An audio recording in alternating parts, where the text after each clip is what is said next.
आप कितना इमोशन रखती हैं पब्लिक लाइफ में और कितना सोच समझकर डिप्लोमेटिक होकर बोलती हैं, क्योंकि विनेश जी चुनावी मैदान में हैं, आप स्टार प्रचारक हैं बीजेपी की।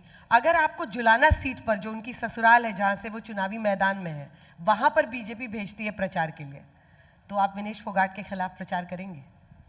देखिए, मैंने जो अभी तक कार्य किया है, पार्टी ने जो दायित्व मेरे लिए चुना है या पार्टी ने जो भी जिम्मेदारी दी है, जहाँ भी दी है, मुझे अलग अलग ज़िलों में भी मुझे ओबियसली अभी भी प्रचार करने का मौका मिला। इससे पहले भी मिला है बहुत सारी जगह, चाहे राजस्थान इलेक्शन में, चाहे बिहार में हो, चाहे उत्तर प्रदेश में हो। और मैं सौभाग्यशाली हूँ कि पार्टी ने ये मौका मुझे अलग अलग प्रदेश के अंदर, अलग अलग ज़िलों के अंदर मुझे प्रचार करने का और काम करने का मौका दिया। तो मैं अपने आप को सौभाग्यशाली मानती हूँ कि जिस जगह पे मैं खेल के दौरान नहीं पहुँच पाई, उस जगह पे मैं राजनीति के क्षेत्र में सेवा के भाव से लोगों के से जुड़ने का ये माध्यम भी है और लोगों तक पहुँच रही हूँ, उनको जानने की कोशिश कर रही हूँ, उनके लिए उनको समझने की कोशिश करती हूँ। क्योंकि एक क्षेत्र में रह के और दूसरे क्षेत्र में अलग अलग समस्याएँ हैं, डिफरेंट भाषाएँ हैं और बहुत कुछ चीज़ें हमें वहाँ से सीखने को और देखने को मिलती है। मैं एक एग्जांपल आपको बताती हूँ अंजना जी। मैं मणिपुर में गई थी और ये मुझे दायित्व पार्टी की तरफ से मिला था और मैं मानती हूँ कि पार्टी ने जो जिम्मेदारी दी थी, वहाँ पे जाके जो मुझे सीखने को मिला, मेरे मन में एक बहुत बार जब विदेशों में जाते थे तो एक क्वेश्चन आता था कि क्या हमारे देश में ऐसा नहीं हो सकता कि मतलब साफ सफाई या वो सब चीज़ें जो कि प्रधानमंत्री जी ने स्वच्छता अभियान भी चलाया है। और मैंने जाके उस चीज़ को वहाँ पे महसूस किया कि अब से पहले मैं मणिपुर क्यों नहीं आ पाई, लेकिन आज मुझे मौका मिला है मुझे देखने का। इतनी साफ सफाई वहाँ पे मणिपुर के अंदर एक जगह थी जो बड़ी मार्केट थी, वो स्पेशल पिंक मार्केट उसको बोला जाता है, वो स्पेशल महिलाओं के लिए थी और वो मार्केट पूरी महिलाएं चलाती थी और महिला डोमिनेटेड स्टेट उसको बोला जाता है। मणिपुर के अंदर महिलाएं जो हैं वो इतनी बाहर जाके ओपनली इतना अच्छा काम कर रही हैं, मतलब एग्जाम्पल के तौर पे महिलाओं को देखा जाता है। तो वो चीज़ मुझे सीखने को मिली है वहाँ पे। तो मैं मानती हूँ कि जहाँ भी पार्टी ने मुझे मौका दिया और जहाँ पे भी आगे काम करने के लिए, चाहे किसी भी जगह भी, किसी भी क्षेत्र में सेवा का मौका देगी, मैं वहाँ पे काम करूँगी। पर आपके लिए एक प्रेशर था पहले कि विनेश और साक्षी मलिक और ये सारे प्लेयर्स, बजरंग पुनिया, सब जब जंतर मंतर पर बैठे थे कि आप नहीं बोल रही, आप बीजेपी की तरफ से हैं, अब वो भी कांग्रेस की तरफ हैं, तो आप उन पर अटैक करने से बचेंगी या आप भी बोलेंगी? देखिए, मैं इतना कहूँ क्योंकि मैं भी भारतीय जनता पार्टी के अंदर हूँ, मैं भी एक पार्टी की कार्यकर्ता हूँ और ये किसी का भी कोई भी निर्णय हो सकता है, कोई भी किसी समय पे कोई पार्टी ज्वाइन कर सकता है। मुझे लगता है कि इससे किसी को कोई आपत्ति नहीं हो सकती।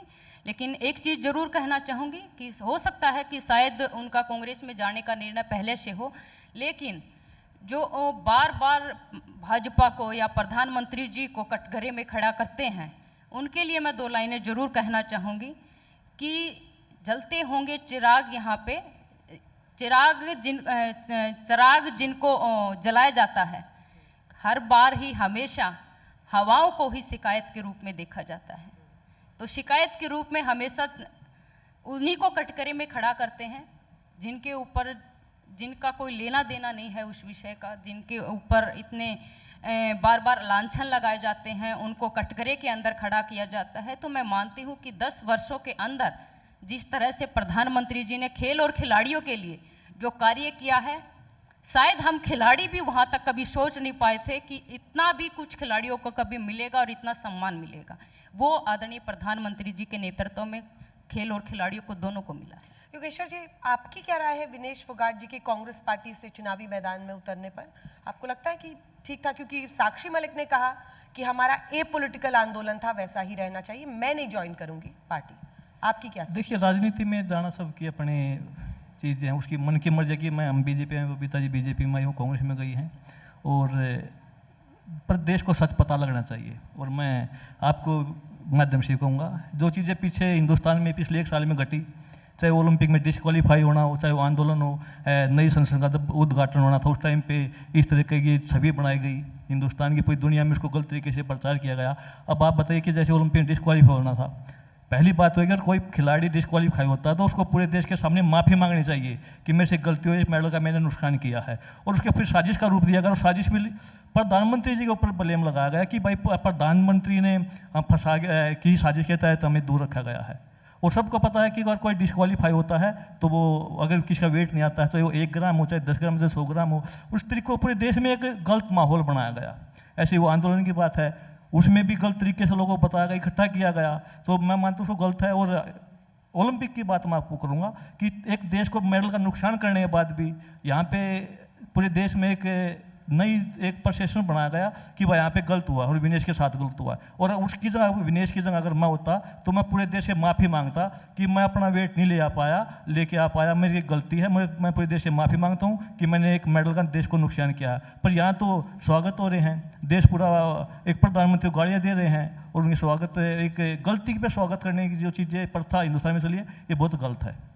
आपको क्या लगता है बबीता जी? क्योंकि हरियाणा के कांग्रेस नेताओं ने यहाँ तक ट्वीट किया कि हरियाणा की बेटी के पीठ में छुरा भोंका गया, जबकि सबको पता था कि वो टीम उनकी सेलेक्टेड थी, और उन्होंने खुद आरोप नहीं लगाया था, लेकिन एक भ्रम फैलाया गया। आपको क्या लगता है? देखिए, बिल्कुल ये कांग्रेस की झूठ की नीति का परिणाम है। हर बार ही झूठ बोलते हैं, चाहे वो आप लोकसभा के इलेक्शन में देखिए, आरक्षण को लेकर किस तरह से झूठ फैलाया गया, लोगों को फार्म दिए गए कि आपको इतना पैसा दे देंगे, और फिर जब उनके दफ्तर में लोग जाके वहाँ पे खड़े होते हैं, तो ये उनकी नीति का परिणाम है।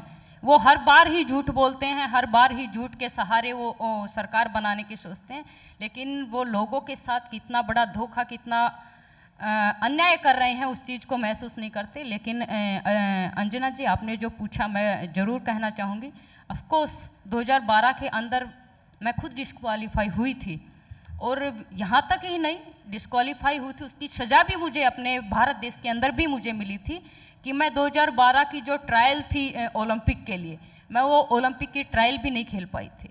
तो ये सज़ा भी मुझे मिली थी, क्योंकि मुझे भी पता था कि वो गलती मैंने की थी, क्योंकि मैं डिस्क्वालीफाई, मेरा 200 ग्राम वेट से मैं डिस्क्वालीफाई हुई थी, जिसकी वजह से मुझे डिस्क्वालीफाई कर दिया गया था। और इंडिया में भी इसी वजह से मुझे सज़ा मिली कि मैं खेल नहीं पाई थी।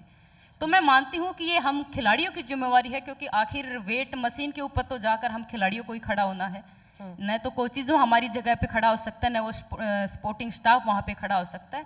आखिर में वेट मशीन के ऊपर एक खिलाड़ी को ही खड़ा होना होता है, तो ये जिम्मेवारी हम खिलाड़ियों की बनती है।